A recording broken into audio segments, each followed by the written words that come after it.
The rain hammered against the windshield as Emma Rodriguez pulled into the gravel driveway of the small rental house in Bakersfield, California. The wipers squeaked rhythmically, barely keeping up with the downpour. In the back seat, her 5-year-old daughter, Lily, clutched a worn stuffed rabbit, her eyes half closed with exhaustion. It was nearly midnight.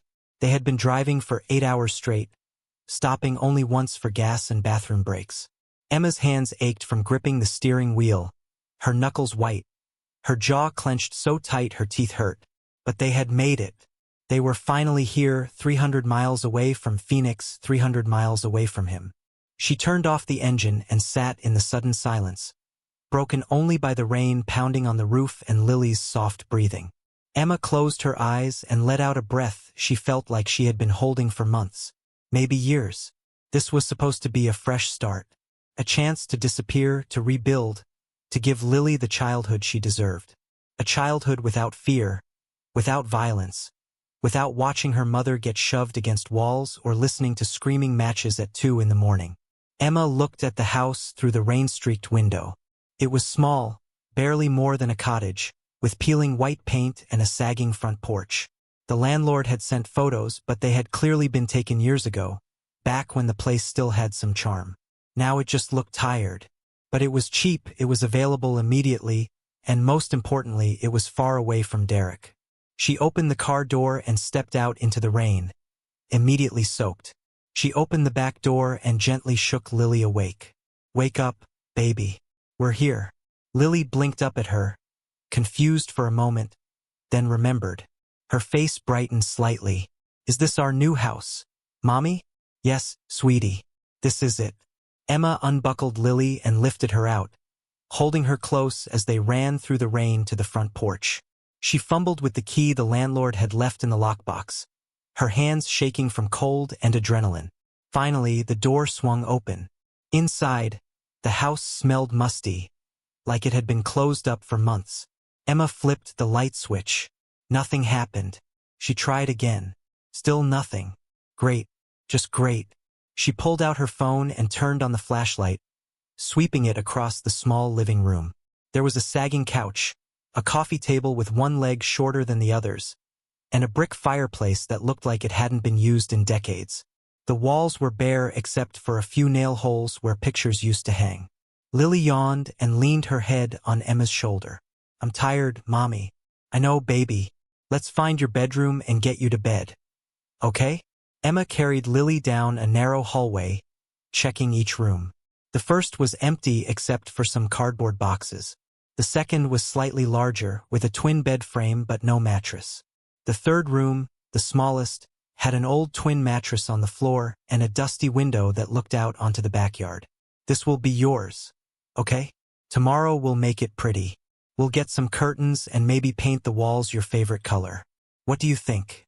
Lily nodded sleepily. Emma laid her down on the mattress, covered her with the blanket they had brought from the car, and kissed her forehead. "I'll be right back, sweetie. I'm just gonna get our bags." Emma went back outside into the rain, moving quickly to unload the car. They didn't have much. 3 suitcases, a few boxes of clothes and toys, a bag of groceries that were probably warm by now, and a plastic bin of important documents, bank statements, and the restraining order she had filed against Derek 3 weeks ago. The restraining order. A piece of paper that was supposed to keep him away. Emma knew how much that was worth. Derek didn't care about rules. He never had. When she had served him with it, he had laughed in her face, then grabbed her arm so hard it left bruises for a week.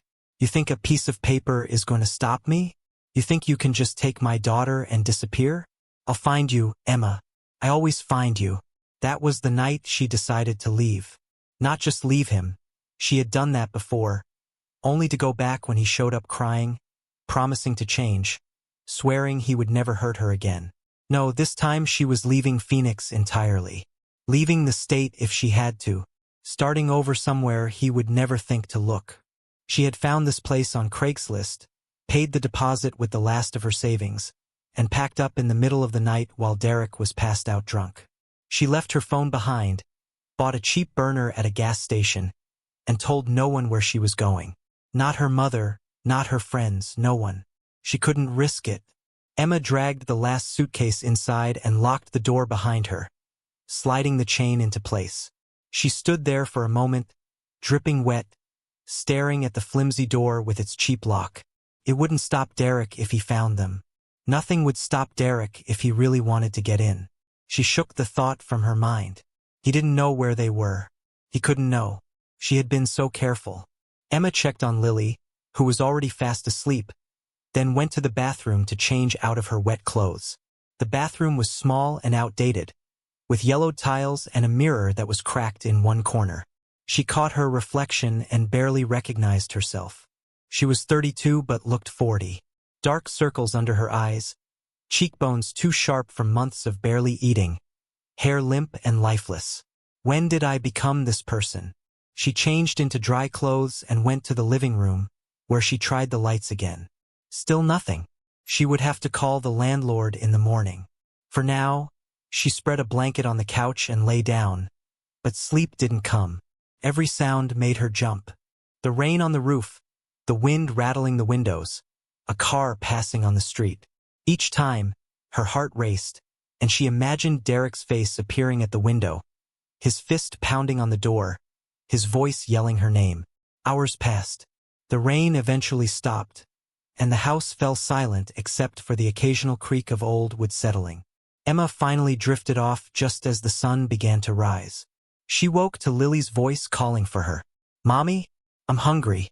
Emma sat up, disoriented for a moment, then remembered where they were. Bakersfield. The rental house. Their fresh start. She got up and went to the kitchen, where Lily was standing by the refrigerator, which was empty and unplugged. "Okay, baby, let me see what we have." Emma dug through the grocery bag and found a box of cereal, some milk that was still cold, and a couple of bananas.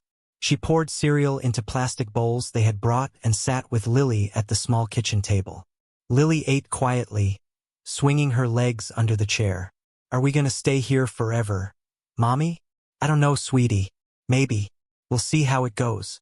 "Do I have to go to a new school?" Emma's chest tightened. She hadn't thought that far ahead. She had been so focused on getting away that she hadn't planned what came next. "Probably, yes. But you're going to make so many new friends. And I bet your teacher will be really nice." Lily nodded, but she looked uncertain. Emma reached across the table and squeezed her hand. "It's going to be okay, Lily. Promise.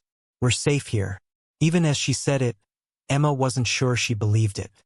After breakfast, Emma spent the morning unpacking and trying to make the house feel more like a home.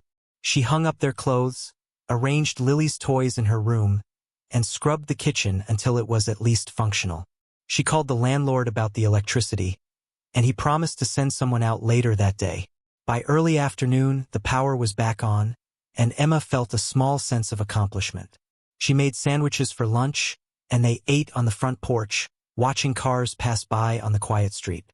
The neighborhood was a mix of old houses and empty lots, with a few small businesses scattered here and there. Across the street was an auto repair shop, its garage door open, revealing a row of motorcycles in various states of disassembly. Two men in leather vests were working on one of the bikes, their voices carrying across the street. Emma watched them for a moment, then looked away. She didn't want to draw attention. The less people noticed them, the better. That evening, as the sun set and the temperature dropped, Emma tucked Lily into bed and read her a story. Lily fell asleep halfway through, her face peaceful, her stuffed rabbit tucked under her arm. Emma stood in the doorway for a long time, watching her daughter sleep. This was why she had left. This was why she had driven 300 miles in the rain, why she had given up everything. For Lily, for this moment of peace. She went to the living room and sat on the couch, trying to relax, but the fear never left. It sat in her chest like a stone, heavy and cold. She checked the locks on the doors and windows, then checked them again. She peeked through the curtains, scanning the street for any sign of Derek's truck. Nothing. Just an empty street and the faint sound of music coming from the repair shop across the way. Emma finally lay down on the couch, pulling the blanket over herself, but she didn't sleep. She couldn't. Every part of her was waiting for the inevitable, waiting for Derek to find them, waiting for the nightmare to start all over again. The first week in Bakersfield passed in a haze of anxiety and exhaustion.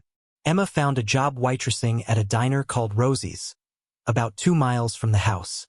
The pay was terrible, the hours were long, and her feet ached by the end of each shift, but it was cash under the table, no questions asked, and that was exactly what she needed. She enrolled Lily in the local elementary school, filling out the paperwork with shaking hands, terrified that somehow the system would alert Derek to their location. The school secretary, a kind woman named Margaret with silver hair and reading glasses on a chain, noticed Emma's nervousness. "First time enrolling here?" "Yes. We just moved." "Where from?" Emma hesitated. She had practiced this lie 100 times, but it still felt clumsy in her mouth. "Nevada. Small town. You wouldn't know it." Margaret smiled warmly and handed her a folder of information. "Well, welcome to Bakersfield. Lily's going to love Mrs. Chen's class. She's wonderful with the kids." Emma forced a smile and thanked her, then walked Lily to her classroom. She knelt down and straightened Lily's backpack straps, fighting back tears. "You're going to have a great day. Okay? I'll pick you up right here at 3 o'clock. Lily nodded, but her eyes were wide with fear. "What if the kids don't like me? They're going to love you. You're smart and funny and kind. Just be yourself." Emma hugged her tight, then watched as Lily walked into the classroom, looking so small and vulnerable. Emma stood there until the bell rang, then forced herself to leave. The days fell into a routine. Emma would drop Lily at school, work the breakfast and lunch shifts at Rosie's, pick Lily up, make dinner, help with homework, and then collapse into bed, too exhausted to think. But the fear never left. It was always there, lurking in the back of her mind, in every shadow, in every unfamiliar face. 2 weeks after they arrived, Emma was walking to her car after dropping Lily at school when she saw it. A dark blue pickup truck, parked across the street, engine running. Her heart stopped. It looked exactly like Derek's truck. She froze, her keys clutched in her hand, her breath catching in her throat. The windows were tinted, and she couldn't see who was inside. The truck just sat there idling. Emma's mind raced. Should she run? Should she call the police? Should she grab Lily and disappear again? Then the truck pulled away, turning down a side street and disappearing. Emma stood there, trembling, watching the empty space where the truck had been. Maybe it wasn't him. Maybe it was just a coincidence. There were thousands of blue trucks in California, but she didn't believe in coincidences anymore. That night, Emma barely slept. Every sound outside made her sit up, heart pounding, straining to hear footsteps or voices, or the sound of Derek's truck pulling into the driveway. She checked the locks obsessively, peeked through the curtains, kept her phone within reach. The next morning, she saw the truck again. This time it was parked at the end of their street, facing their house. Emma felt sick. She called in sick to work, kept Lily home from school, and spent the day pacing the house, watching through the windows. The truck stayed there for 3 hours, then left. That evening, Emma was in the kitchen making mac and cheese for dinner when she heard voices outside. Male voices, rough and loud. She went to the window and looked out. 3 men were standing in her driveway. They wore leather vests with patches, jeans, and boots. One of them was tall and broad-shouldered with a gray beard. Another was younger, heavily tattooed, with a shaved head. The third was lean and wiry, with long hair pulled back in a ponytail. They were looking at her house, pointing, talking among themselves. Emma's stomach dropped. She didn't know who they were, but they looked dangerous. She grabbed her phone, ready to call 911, when one of them knocked on the door. She froze. Lily came running from her room. "Who is it? Mommy?" Emma put a finger to her lips and whispered, "Shoo, go to your room and stay quiet, okay?" "But Mommy." "Now Lily." Lily's face crumpled, but she obeyed, running back to her room. Emma heard the door close. Another knock, harder this time. "Ma'am? We need to talk to you." Emma's hands shook as she approached the door, keeping the chain locked. "Who are you? What do you want?" The man with the gray beard spoke. His voice was surprisingly calm, almost gentle. "My name's Hank. We're from the shop across the street." "The repair shop?" We've been noticing some activity around your place the last couple days. A truck, parked down the street watching your house. You know anything about that? Emma's breath caught. They had noticed too. I don't know what you're talking about. Ma'am, with all due respect, that's bull. We've been doing this a long time. We know when someone's being stalked. Is it an ex? A husband? Emma felt tears burning her eyes. She didn't know these men. She didn't know if she could trust them. But the truth came spilling out anyway. My ex-boyfriend. He's dangerous. I have a restraining order, but he doesn't care. We moved here to get away from him, but I think he found us. Hank nodded slowly, then glanced back at the other two men. They exchanged looks. All right, here's what's going to happen. You're going to let us help you. Emma shook her head quickly. No, I can't. I don't want any trouble. I just want to be left alone. Lady, trouble's already here. That truck came back this morning. Parked right at the end of your street for 2 hours. We got pictures. We got the license plate. You want us to call the cops, we can do that. But we both know restraining orders don't mean much when a guy's determined. Emma felt her legs go weak. She leaned against the doorframe. What are you suggesting? Hank crossed his arms. We're suggesting that we keep an eye on things. We're at the shop most days anyway. If that truck shows up again, we'll handle it. And trust me, guys like your ex, they back down real quick when they realize they're not dealing with a woman alone anymore. Emma didn't know what to say. These were strangers. Bikers. Men who looked like they could be just as dangerous as Derek. But there was something in Hank's eyes. Something steady and sincere. Why would you help me? You don't even know me. Hank's expression softened. My daughter was in a situation like yours about 10 years ago. Her ex put her in the hospital twice before she finally got away. I wasn't around to help her then. I was too busy being a selfish bastard. But I learned my lesson. So yeah, we'll help you. No strings attached. Emma felt tears spilling down her cheeks. She didn't trust easily anymore, but something in her wanted desperately to believe him. Okay, thank you. Hank nodded. One more thing. You got a phone number we can reach you at? Emma hesitated, then gave him the number for her burner phone. Call us if anything happens. Anything at all. Day or night. We're 5 minutes away. The men left, walking back across the street to the repair shop. Emma closed the door and locked it, then slid down to the floor, her whole body shaking. Lily came out of her room, cautious. Mommy? Who were those men? Emma wiped her tears and pulled Lily into her arms. Friends, baby. They're friends.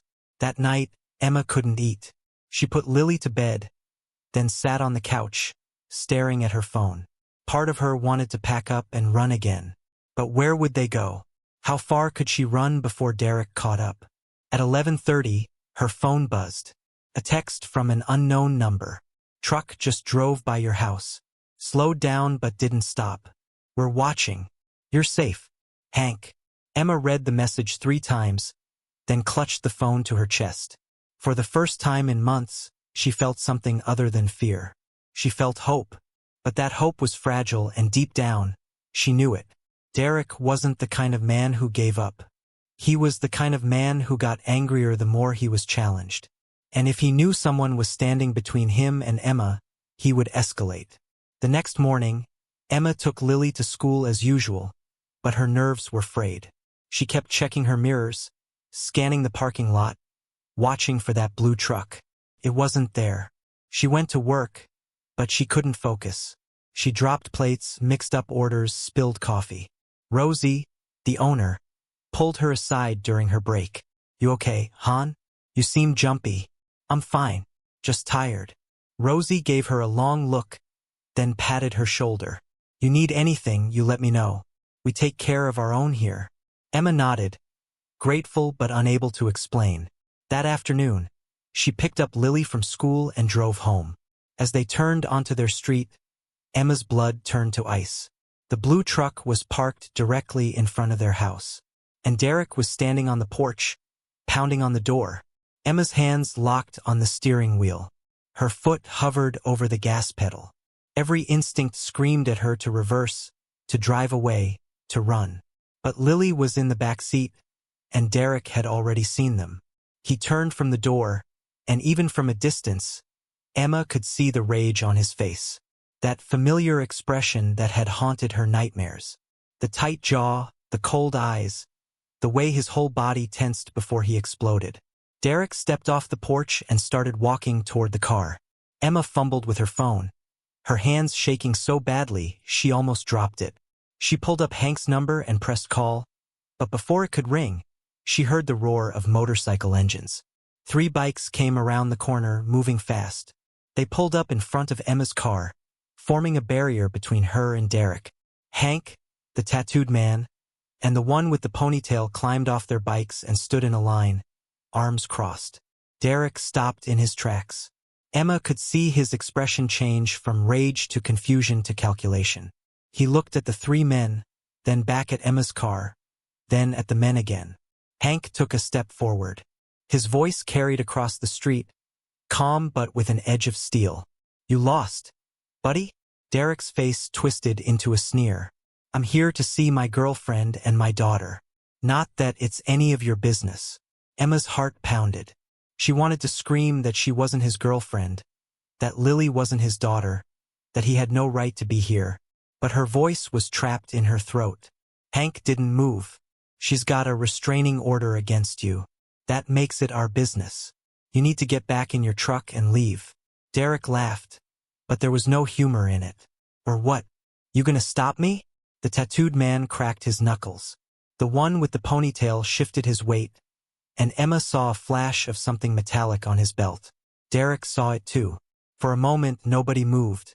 The tension was thick enough to cut. Emma held her breath, one hand on Lily's leg in the back seat, ready to throw the car in reverse if things went bad. Then Derek's phone rang. He glanced at it, his jaw working, then looked back at the bikers. He pointed at Emma through the windshield. "This isn't over. You hear me, Emma? This isn't over." He got back in his truck, slammed the door, and peeled out, tires screeching on the asphalt. Emma sat frozen, watching his truck disappear down the street. Her whole body was shaking. She couldn't catch her breath. Black spots danced at the edges of her vision. A knock on her window made her jump. It was Hank. He gestured for her to roll it down. "You okay?" Emma nodded, but tears were streaming down her face. "I'm sorry. I'm so sorry. I didn't mean to drag you into this." "Hey, stop. You didn't drag us into anything. This is what we do. Now get inside. We're going to make sure he doesn't come back." Emma managed to get out of the car and unbuckle Lily, who had been silent the whole time, her eyes wide with fear. Hank walked them to the door, waited while Emma unlocked it, then checked inside the house before letting them enter. "Lock the door behind me. We'll be across the street if you need anything." Emma locked the door and slid the chain into place, then collapsed onto the couch, pulling Lily into her lap. Lily was crying now, quiet sobs that shook her small body. Was that Daddy Derek? Emma's heart broke. Lily had called Derek that once early on when Emma thought maybe he could be a father figure, before everything fell apart. "Yes, baby. But he's gone now. He's not going to hurt us. Why was he so angry?" Emma didn't have an answer. How do you explain to a 5-year-old that some people are just broken? That some people hurt the ones they claim to love? She just held Lily and rocked her, humming softly until the crying stopped. That night, Emma couldn't eat, couldn't sleep, couldn't think. She sat on the couch with all the lights on, staring at the door, waiting for Derek to come back. Waiting for him to kick it down, to storm in, to finish what he had started months ago. But he didn't come. At 2 a.m, Emma's phone buzzed. A text from Hank. "Got some friends driving by your house every hour tonight. You're safe. Try to get some sleep." Emma read the message and felt something crack open inside her chest. She didn't know these men, didn't know why they cared, but they were protecting her and Lily when no one else would. She texted back, "Thank you. I don't know how to repay you." The response came immediately. "You don't owe us anything. Just take care of that little girl." Emma finally allowed herself to close her eyes. The next morning, she dropped Lily at school and went straight to the police station. She filed a report about Derek showing up at the house, violating the restraining order. The officer behind the desk took her statement with a bored expression, typed slowly into the computer, and handed her a case number. We'll send a patrol car by your house a few times over the next week. If he shows up again, call 911 immediately. Emma wanted to scream. A patrol car a few times over the next week. That was it. That was all the protection the law could offer. She left the station feeling more alone than ever. When she got to work, Rosie pulled her aside again. I heard what happened yesterday. One of my regulars lives on your street. Said there was some kind of confrontation with bikers? Emma's face burned with shame. It's complicated. Rosie crossed her arms, but her expression was kind. Those bikers wouldn't happen to be the guys from the repair shop, would they? Emma nodded. They helped me. My ex showed up and they made him leave. Rosie's face softened. Those boys have a reputation around here. Some people think they're trouble, but I've known Hank for 15 years. He's a good man. Rough around the edges, but good. If they're looking out for you, you're in good hands. Emma felt tears welling up again. She was so tired of crying, but she couldn't seem to stop. I just don't understand why they're helping me. Rosie put a hand on her shoulder. Because some people still believe in doing the right thing, hon. Let them help you. Lord knows you need it. Emma worked her shift in a daze, but Rosie's words stayed with her. By the time she picked up Lily from school, she had made a decision. She drove across the street to the repair shop. The garage door was open, and she could see Hank and two other men working on a motorcycle. Classic rock played from a radio in the corner. Emma got out of the car, holding Lily's hand, and walked into the shop. Hank looked up and wiped his hands on a rag. Everything okay? Emma took a deep breath. I wanted to say thank you, properly. For yesterday. For everything. Hank nodded. No need. We told you we'd look out for you. I know, but I need to understand. Why are you doing this? You don't know me. You don't owe me anything. Hank set down the rag and walked over. Up close, Emma could see the scars on his knuckles, the faded tattoos on his arms, the lines around his eyes that spoke of a hard life. You got a daughter. I got a daughter. That's all I need to know. No kid should grow up scared. No woman should have to run from a man who's supposed to protect her. It's that simple. Emma felt her throat tighten. I can't pay you. Don't want your money. Then what do you want? Hank smiled just slightly. I want you to stop being so damn scared all the time. I want you to let us help. And I want you to believe that maybe, just maybe, things can get better. Emma looked at this man, this stranger who had stepped into her nightmare without hesitation, and for the first time in years, she felt something shift inside her. Not just hope, something stronger. Belief. Okay, I'll try. Hank clapped her gently on the shoulder. Good. Now get that little girl home and make her some dinner. We'll handle the rest. If you're rooting for Emma and hoping she finally catches a break, take a moment and subscribe to the channel, because what happens next is going to change everything. That night, Emma made spaghetti, helped Lily with her reading homework, and tucked her into bed. As she sat on the couch, her phone buzzed with another text from Hank. Derek's truck was spotted near the school this afternoon. He didn't approach, just watched. Filed a report with the cops. They're aware. Emma's blood ran cold. He was escalating. Watching. Planning. She texted back. What do I do? The response came quickly. You keep living your life. We'll keep watching his. He wants you scared. Don't give him that. Emma stared at the message for a long time. Then she turned off her phone, locked the doors, and went to bed. For the first time since leaving Phoenix, she slept through the night. 3 weeks passed. 3 weeks of relative quiet, though the tension never fully left Emma's shoulders. Derek's truck had been spotted twice more, always at a distance, always watching but never approaching. Each time, Hank and his crew documented it, filed reports with the police, and made sure Emma knew they were there. Emma started to breathe a little easier. She picked up extra shifts at the diner, began saving money again. Lily was making friends at school, coming home with stories about recess and art class and a boy named Tommy who shared his crackers with her at lunch. Life was starting to feel almost normal. One Saturday morning, Emma was sweeping the front porch when Hank pulled up on his motorcycle. He climbed off and walked over, holding a paper bag. "Morning. Brought you something." He handed her the bag. Inside were 2 bear claws from the bakery downtown. "You didn't have to do that." "I know. But Lily mentioned she liked them, so I figured why not." Emma felt warmth spread through her chest. These small acts of kindness still caught her off guard. "Would you like to come in for coffee?" Hank hesitated, then nodded. "Yeah, sure. Thanks." They sat at the kitchen table while Lily played with her dolls in the living room. Emma poured coffee and they talked about nothing important, the weather, the diner, how business was at the shop. Felt good. Normal. Like maybe Emma could have a life that wasn't defined by fear. Then Hank's expression grew serious. "I need to tell you something. Derek's been asking around about you. He went to the school, tried to get information about Lily. The principal shut him down. But he's getting desperate." Emma's hands tightened around her coffee mug. "What does that mean?" "It means he's not giving up. And when guys like him get desperate, they get dangerous. We need to be smarter about this." "What are you suggesting?" Hank leaned forward. "I got a buddy who's a private investigator. He owes me a favor. I can have him dig into Derek's background, see if there's anything we can use. Past arrests, other restraining orders, anything that might help build a stronger case against him." Emma's mind raced.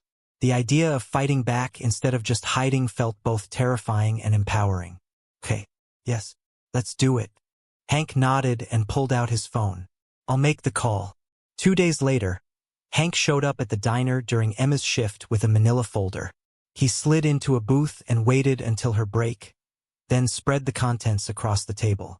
Emma's hands shook as she read through the pages. Police reports from 3 different women. 2 arrests for assault, 1 for violating a restraining order.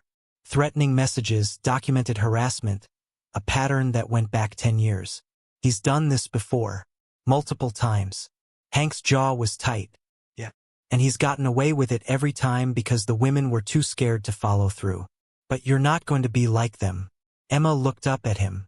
"What do I do with this?" "You take it to the police. You take it to a lawyer. You build a case so strong that when he violates the restraining order again, and they can't ignore it." Emma felt something ignite inside her. Not just hope. Anger. Righteous, burning anger at a man who had terrorized her for 2 years, who had made her run, who had stolen her sense of safety. She was done running. That afternoon, Emma met with a lawyer named Patricia Chun, a sharp woman in her 50s who specialized in domestic violence cases.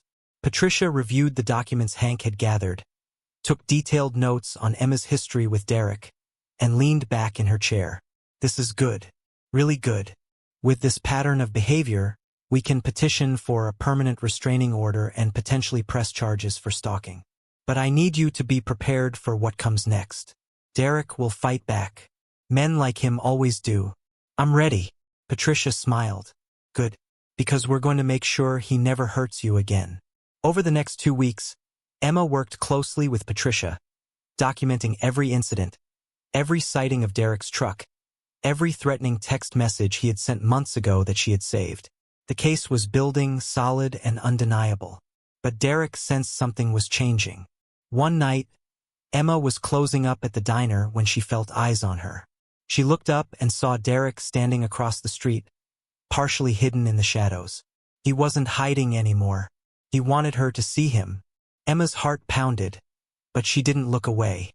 She pulled out her phone, took a picture, and sent it directly to Hank with a text. "He's here." Within 5 minutes, 3 motorcycles pulled into the diner parking lot. Hank and his crew climbed off and positioned themselves between Emma and Derek. Derek stepped out of the shadows, and Emma could see the change in him. He looked thinner, more haggard. His eyes were wild, unstable. "You think you can hide behind these guys forever? Emma? You think this is going to end well for you?" Hank stepped forward. "It's over, Derek. She's got lawyers, she's got documentation, and she's got us. You come near her again and you're going to jail. That's simple." Derek laughed. A high, manic sound. "You don't know who you're dealing with. None of you do." He pulled something from his jacket, and Emma's blood turned to ice. A gun. Everything seemed to move in slow motion. Hank lunged forward. The other bikers scattered. Someone was yelling. Emma dropped to the ground behind the diner counter, her mind screaming, her body frozen. A gunshot cracked through the air. Emma heard screaming, couldn't tell if it was her own voice or someone else's. Then more shouting, the sound of a struggle, and finally sirens. She stayed crouched behind the counter, shaking violently, until she felt a hand on her shoulder. It was Hank, his face pale but steady. "It's okay. It's over. Police have him." Emma looked up. Through the diner window, she could see Derek on the ground, hands cuffed behind his back, 2 police officers standing over him. The gun was on the pavement several feet away. "Is anyone hurt?" "One of my guys took a graze to the arm, but he's fine." Bullet went wide. Derek's aim was always crap when he was emotional. Emma started crying, great heaving sobs that shook her entire body. Hank helped her to her feet and guided her outside, where police were swarming the scene. An officer approached her. "Ma'am, are you Emma Rodriguez?" Emma nodded, unable to speak. "We need your statement. But first, I need you to know, Derek Hall is being charged with attempted murder, assault with a deadly weapon, and multiple violations of a restraining order. With his record, he's looking at 15 to 20 years minimum." Emma's legs gave out. Hank caught her and lowered her gently to sit on the curb. 15 to 20 years. He would be in prison. He couldn't hurt her, couldn't hurt Lily, couldn't come back. It was over. It was really over. The next hour passed in a blur. Emma gave her statement to 3 different officers, watched as Derek was loaded into a police car, saw the gun being bagged as evidence. Rosie came rushing over, having heard the commotion, and wrapped Emma in a tight hug.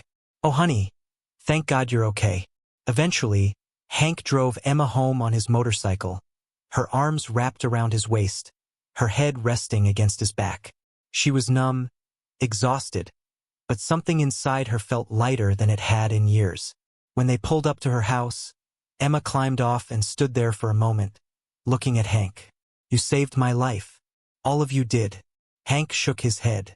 "No, you saved your own life. You had the guts to leave, to start over, to fight back. We just made sure you didn't have to do it alone." Emma felt tears sliding down her cheeks again, but these were different. These were tears of relief, of gratitude, of something that felt almost like joy. "I don't know how to thank you. You already did. Now go inside and hug that little girl. Tell her she doesn't have to be scared anymore." Emma nodded and walked to the front door. Before she went inside, she turned back. "Hank? Yeah? Why did you really do this? There has to be more to it than just your daughter." Hank was quiet for a moment. Then he met her eyes. "My daughter's ex put her in a coma. She survived, but barely. And I wasn't there when she needed me most. I was too busy with club business, too busy being selfish. By the time I showed up, it was almost too late. So when I see someone like you, someone who's trying to protect their kid, trying to survive, I see a chance to do what I should have done for my own daughter. That's all." Emma's throat tightened. "Is she okay now? Your daughter?" Hank smiled, just a little. "Yeah, she's good. Remarried to a guy who treats her right. Got 2 grandkids I see every Sunday. Took a while, but she rebuilt her life. Just like you're going to do." Emma nodded, unable to speak. She went inside and found Lily asleep on the couch, her stuffed rabbit clutched in her arms. Emma picked her up carefully and carried her to bed, tucking her in and kissing her forehead. She stood in the doorway, watching her daughter sleep peacefully, and whispered into the quiet room. "It's over, baby. We're safe now. We're finally safe." The weeks following Derek's arrest felt surreal.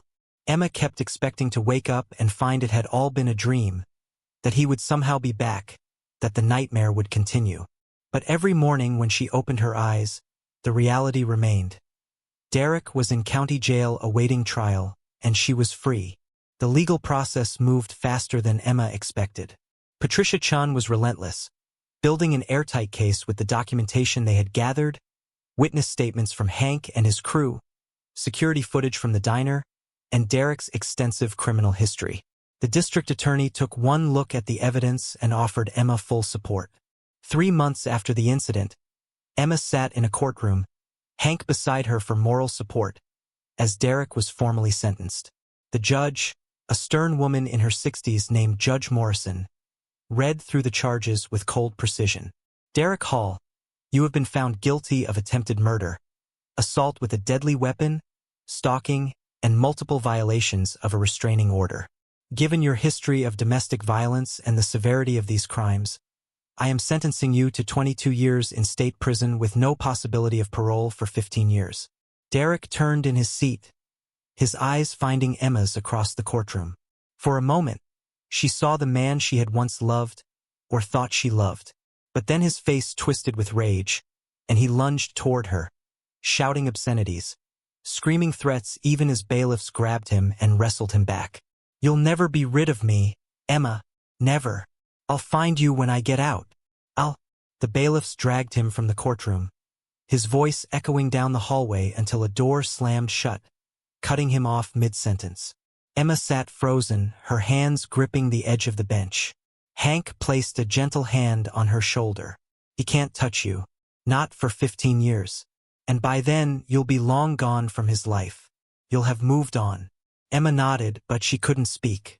The weight of 2 years of fear, of running, of constant terror, suddenly crashed down on her. She doubled over, sobbing, and Hank just sat there, a steady presence, letting her cry it out. When she finally composed herself, Patricia approached with a warm smile. It's over, Emma. Truly over. He can appeal, but with this evidence, he won't get anywhere. You're free. Free. The word felt foreign, impossible. But as Emma stood and walked out of the courthouse into the bright California sunshine, she started to believe it. That evening, Hank and several members of his motorcycle club threw a small gathering at the repair shop. It wasn't a party exactly, more of a quiet celebration. There was pizza, beer for the adults, soda for Lily, and a sense of relief that permeated everything. Lily ran around with the club mascot, a massive German shepherd named Tank who was surprisingly gentle with children. Emma watched her daughter laugh and play without fear, without constantly looking over her shoulder, and felt her heart swell. Hank came over with 2 bottles of beer, handing one to Emma. To new beginnings. Emma clinked her bottle against his. To new beginnings. They drank in comfortable silence, watching Lily and Tank chase each other around the parking lot. So what's next for you? Hank asked. Emma thought about it. For so long, her entire existence had been about survival, about getting through each day. She hadn't allowed herself to think about the future, about what she actually wanted from life. I don't know. Maybe stay here in Bakersfield. Lily loves her school. I've got a steady job and this place. It's starting to feel like home. Hank nodded approvingly. Good. Because the neighborhood would be a lot more boring without you two around. Emma laughed. A real genuine laugh that felt rusty from disuse. Over the next few months, Emma's life transformed in ways she never thought possible. Rosie promoted her to manager at the diner, giving her a significant raise and more stable hours. Emma was able to move out of the rundown rental house and into a small but cozy 2-bedroom apartment closer to Lily's school. She redecorated Lily's room herself, painting the walls a soft lavender and adding fairy lights and posters of Lily's favorite cartoon characters. For the first time in years, Emma felt pride in creating a home, not just a hiding place. Lily blossomed. Her grades improved. She made a best friend named Sophie, and she joined the school choir. Emma attended every performance, sitting in the front row, tears streaming down her face as she watched her daughter sing without fear, without trauma weighing her down. Emma also started attending a support group for domestic violence survivors that Patricia had recommended. Once a week, she sat in a circle with other women who understood, who had lived through similar nightmares, who were rebuilding their lives piece by piece. At first, Emma couldn't speak. She would sit quietly, listening to others share their stories. But gradually, she found her voice. She talked about Derek, about the years of abuse, about the terror of being hunted. And as she spoke, something inside her began to heal. One woman in the group, a soft-spoken teacher named Maria, became a close friend. They started meeting for coffee outside of group sessions, talking about everything from parenting struggles to their favorite books to their dreams for the future. For the first time in her adult life, Emma had a real friendship, one not overshadowed by Derek's jealousy and control. Her relationship with Hank and the motorcycle club also deepened. They became like an extended family. Hank taught Lily how to change a tire, which delighted her to no end. The club held a fundraiser for the local women's shelter and asked Emma to speak at the event. She was terrified, but she stood in front of 100 people and told her story, her voice steady, her head held high. The shelter raised $15,000 that night. But the most significant change came from within Emma herself. She started therapy, working through years of trauma with a kind psychologist named Dr. Patel. The sessions were brutal at times, forcing Emma to confront the ways Derek had warped her sense of self-worth, how she had internalized his abuse, how she had believed she deserved it. Dr. Patel helped her understand that none of it had been her fault, that Derek's violence was his choice, his failing, not hers, that leaving had been the bravest thing she could have done. Slowly, painfully, Emma began to forgive herself.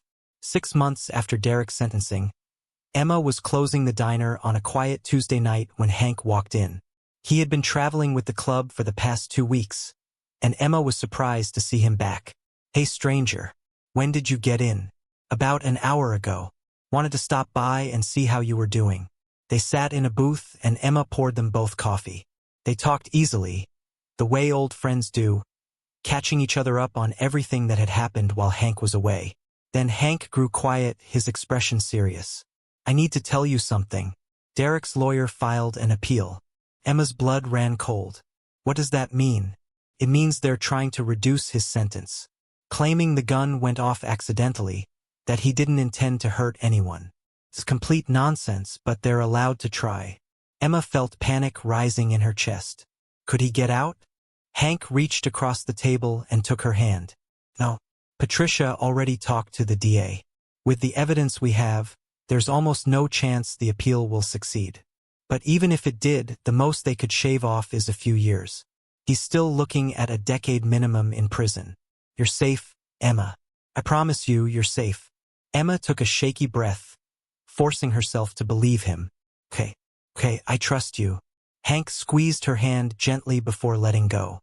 "Good, because you've come too far to let him scare you again." Emma nodded, and as they sat there in the quiet diner, she realized something. Fear would probably always be a part of her life. Derek had left scars that would take years to fully heal. But fear didn't control her anymore. It didn't define her. She was stronger than her fear, stronger than Derek had ever been. That night, Emma tucked Lily into bed and lay down beside her, something she still did occasionally when she needed the comfort. "Mommy?" Lily asked sleepily. "Are we going to stay here forever?" Emma smiled and stroked her daughter's hair. "I don't know about forever, baby. But for now, yes. This is home." Lily snuggled closer. "I like it here. I like my school and Sophie and Tank and Uncle Hank." Emma's heart warmed at the nickname Lily had given Hank. "Me too, sweetheart. Me too." Lily drifted off to sleep, and Emma lay there, listening to her daughter's steady breathing. She thought about everything they had been through, everything they had survived. She thought about the woman she had been when they first arrived in Bakersfield. Broken, terrified, barely holding on. That woman felt like a stranger now. Emma wasn't broken anymore. She was scarred, yes, but scars were proof of survival, proof of strength. She had rebuilt her life from nothing, had found community and friendship and purpose. She had found herself again.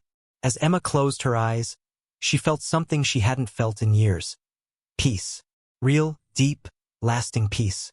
The kind that comes not from the absence of struggle, but from knowing you have the strength to face whatever comes next. Tomorrow would bring new challenges, new fears to overcome, new steps forward. But Emma was ready. She was finally, truly ready. 3 years later, Emma stood in the doorway of Rosie's diner, keys in hand, looking at the newly painted sign above the door. It no longer said Rosie's. It said Emma's Place, in cheerful yellow letters with a small coffee cup logo beside it. Rosie had retired 6 months ago and offered to sell Emma the diner at a price she could actually afford. With a small business loan, help from Hank and the club with renovations, and endless determination, Emma had made it happen. She was a business owner now. The thought still made her dizzy sometimes. She unlocked the door and stepped inside, breathing in the familiar smell of coffee and bacon grease. The place looked different now. Fresh paint, new booths, updated equipment in the kitchen. But it still felt like home. Emma started the coffee brewing and began prep work for the morning rush. She had hired 2 new servers and a part-time cook, but she still liked to open the place herself, to have those quiet moments before the chaos of the day began. The bell above the door chimed, and Emma looked up to see Hank walking in, helmet under his arm. "Morning. You're here early." Hank grinned and slid onto a stool at the counter. Figured the boss might need some moral support on her grand reopening day. Emma smiled and poured him a cup of coffee. "It's not the grand reopening. That was last week. Today is just a regular Wednesday. Nothing about you is regular, Emma Rodriguez." Emma felt heat rise to her cheeks. Over the past 3 years, her relationship with Hank had evolved into something neither of them had quite put a name to. It wasn't romantic, not exactly, but it was deeper than friendship. He was her anchor, her protector, her biggest supporter. And if sometimes she caught him looking at her with something tender in his eyes, or if her heart beat a little faster when he walked into a room, well, neither of them had addressed it yet. Maybe someday they would. But for now, this was enough. "How's Lily doing with the new school year?" Hank asked. Emma's face lit up. "She's thriving. Made the honor roll last semester, joined the drama club, and she's talking about trying out for the soccer team in the spring. That kid's going places." "She is. And she doesn't remember much about Derek anymore. Dr. Patel says that's normal for kids her age. The trauma fades faster for them if they're in a stable environment." Hank nodded, his expression serious. "Good. That's how it should be." They sat in comfortable silence for a moment, sipping coffee as the sky outside gradually lightened. "I got a letter yesterday," Emma said quietly, "from the parole board. Derek applied for early release." Hank's jaw tightened. "And? Denied. He won't be eligible to apply again for another 5 years." Relief washed over Hank's face. "Good. That's good." Emma nodded. She had expected to feel more when she read the letter. Fear, maybe, or anger. But instead, she had felt almost nothing. Derek was a ghost from her past, a chapter that was closed. He couldn't touch her life anymore. The morning rush came and went in a blur of orders and conversations. Emma's new servers, a college student named Brianna and a retired veteran named Marcus, handled everything smoothly. By noon, Emma allowed herself a break. She sat at a corner booth with her laptop, reviewing the books. The diner was profitable, not wildly so, but enough to pay the bills and provide a good life for her and Lily. That was more than enough. Her phone buzzed with a text from Maria, her friend from the support group. "Coffee tomorrow? I have news." Emma smiled and texted back. "Absolutely. Can't wait to hear." Maria had recently started dating someone, a gentleman who owned a bookstore downtown. Emma was thrilled for her friend, watching her blossom the way Emma herself had over the past few years. The bell above the door chimed again, and Emma looked up to see Lily walking in, backpack slung over one shoulder, her friend Sophie beside her. Lily was 8 now, tall for her age, with Emma's dark eyes and a confidence that sometimes took Emma's breath away. "Mom, can Sophie stay for dinner?" Her mom said it's okay if you say yes. Emma pretended to think about it, then nodded. "Sure, but you both have to help set the table." "Deal." The girls ran off to claim a booth and started working on homework together, their heads bent over textbooks, giggling occasionally at something on Sophie's phone. Emma watched them, her heart full. This was what she had been fighting for all along. This moment of normalcy, of joy, of childhood unmarred by fear. That evening, Emma closed the diner and drove the girls home to their apartment. It was a modest place, but Emma had made it beautiful. Plants on every windowsill, photos covering the walls, comfortable furniture she had picked out herself. Every corner reflected her taste, her choices, her freedom. She made spaghetti for dinner, the girls helping with garlic bread and salad. They ate together at the small kitchen table, talking about school and friends and a movie Sophie wanted them to watch. After Sophie's mom picked her up, Emma helped Lily with the last of her homework, then tucked her into bed. Lily was almost too old for tucking in now, but Emma wasn't ready to give it up, and Lily seemed content to let her mother have this small ritual. "Mom?" Lily asked as Emma was about to turn off the light. "Yeah, baby? Do you ever think about when we first moved here? When we were scared all the time?" Emma sat back down on the edge of the bed. "Sometimes, yes. Why do you ask?" Lily shrugged. "I don't know. Sometimes I try to remember what it felt like, but I can't really. I just remember you always telling me we were going to be okay. And we are okay now, right?" Emma felt tears prick her eyes. "We're more than okay, sweetheart. We're happy. We're safe. We're home."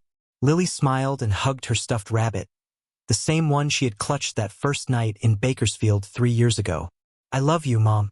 I love you too, Lily. More than anything in this world." Emma turned off the light and closed the door softly. She stood in the hallway for a moment, overwhelmed by gratitude for this life they had built. She went to the living room and curled up on the couch with a book, but she couldn't focus. Her mind kept drifting back over the past 3 years, over everything that had changed. She thought about the woman she had been when she first arrived in Bakersfield. Broken, terrified, barely surviving. She thought about that first night in the rundown rental house, checking the locks obsessively, jumping at every sound. She thought about Derek showing up, the gun, the moment she was certain she was going to die. And she thought about Hank and the club, about their inexplicable kindness, about how they had stood between her and danger without hesitation. Her phone buzzed. A text from Hank. "You did good today. The diner looks amazing. You should be proud." Emma smiled and texted back. "Thank you. For everything. Not just today but for the past 3 years. I wouldn't be here without you." The response came quickly. "You would have made it no matter what. You're stronger than you think." Emma set down her phone and looked around her apartment. At the life she had built. At the safety she had created for herself and her daughter. Hank was wrong about one thing. She wouldn't have made it without help. Without community. Without people who cared enough to step in when she needed them most. But he was also right. She was strong. Stronger than she had ever imagined she could be. The next morning, Emma woke early and went to the diner. She unlocked the door, started the coffee, and stood at the counter for a moment, watching the sun rise over Bakersfield. 3 years ago, she had come to this town desperate and afraid, looking for nothing more than a place to hide. Instead, she had found a home. She had found herself. The bell above the door chimed, and her first customer of the day walked in. Emma grabbed a menu and a pot of coffee, her smile genuine and warm. "Good morning. Welcome to Emma's place. What can I get you?" As she poured coffee and took orders and laughed with regulars who had become friends, Emma felt a deep sense of contentment. Her life wasn't perfect. She still had hard days, still struggled with anxiety sometimes, still had nightmares occasionally about Derek. But those moments were becoming fewer and farther between. And when they came, she had tools to handle them. She had Dr. Patel, she had her support group, she had Maria and Hank and the entire community she had built around her. She had herself. That afternoon, during a lull between lunch and dinner, Emma sat at the counter and opened her laptop. She had been thinking about something for weeks now, and today felt like the right day to start. She opened a blank document and began to type. "My name is Emma Rodriguez, and this is my story. 3 years ago, I was running for my life. Today, I'm running a business. This is how I got from there to here." She wrote for an hour, the words flowing easily, her story pouring out onto the page. When she finally stopped, she had 5 pages. It was raw and unpolished, but it was real.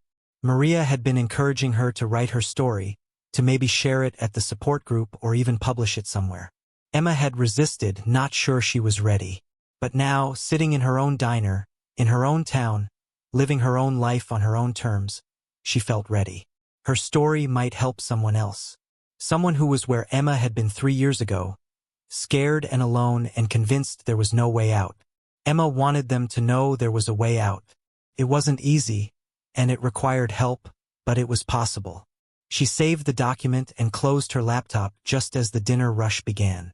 As Emma worked through the evening, serving food and chatting with customers and managing her team, She felt a profound sense of gratitude, not just for what she had, but for what she had survived to get here.